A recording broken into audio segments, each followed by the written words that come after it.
Subscribe the channel and hit the bell icon for latest update. Hello friends, welcome back to फौजी के अल्फाज।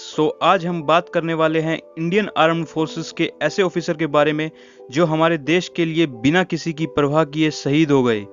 जी हाँ, हम आज बात करेंगे कैप्टन सौरभ कालिया के बारे में। इनका जन्म 29 जून 1976 को पंजाब के अमृतसर में हुआ। DAV public school Himachal Pradesh से इन्होंने अपनी स्कूलिंग कंप्लीट की।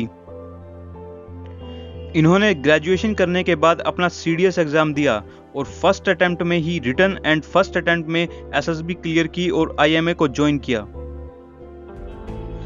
उसके बाद 12 दिसंबर 1998 को इंडियन आर्म फोर्सेस से ये कमीशन हुए और फर्स्ट पोस्टिंग इनकी कारगिल सेक्टर में हुई, 4th जाट रेजिमेंट के अंदर।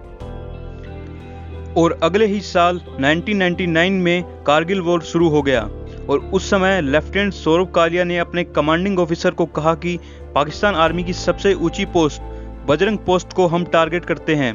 ये सबसे हाईएस्ट पोस्ट थी जो लगभग 13 से 14,000 फीट की ऊंचाई पर थी। और उसके बाद सौरभ कालिया 5 अदर सोल्जर्स के साथ बजरंग पोस्ट की तरफ चल पड़े। हमारे सिर्फ 5 से 6 जवानों ने 40 से ज्यादा पाकिस्तान आर्मी के लोगों को मार गिराया था और कुछ टाइम बाद पाकिस्तानी आर्मी ने हमारे 6 जवानों को घेर लिया, क्योंकि अगर Bajrang post Indian army capture कर लेती तो कारगिल वॉर वहीं खत्म हो सकता था। 150 लोगों की कंपनी ने हमारे 6 जवानों को कैप्चर किया और 15 मई 1999 को लेफ्टिनेंट सौरभ कालिया और उनके साथ 5 जवानों को बंधक बना लिया गया, जिसे प्रिजनर ऑफ वॉर के नाम से भी हम जानते हैं।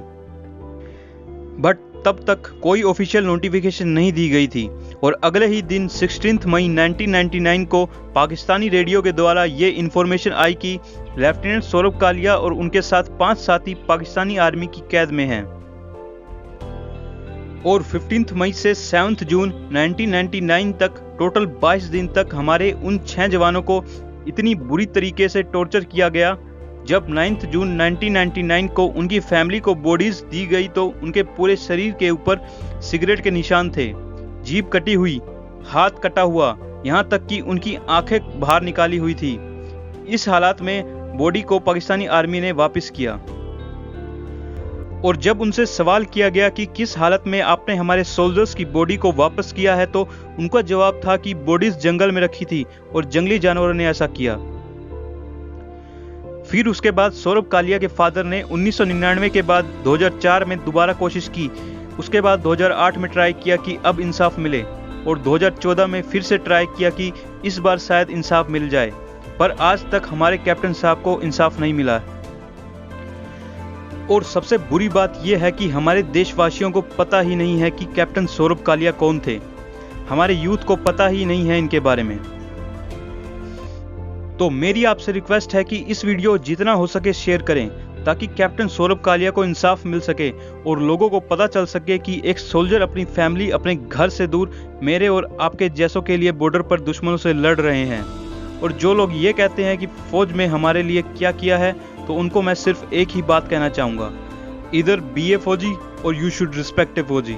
या तो फौजी बन जाओ और या उनकी इज्जत कर लो। I will see you in the next video. Take care and जय Hind. Subscribe the channel and hit the bell icon for latest update.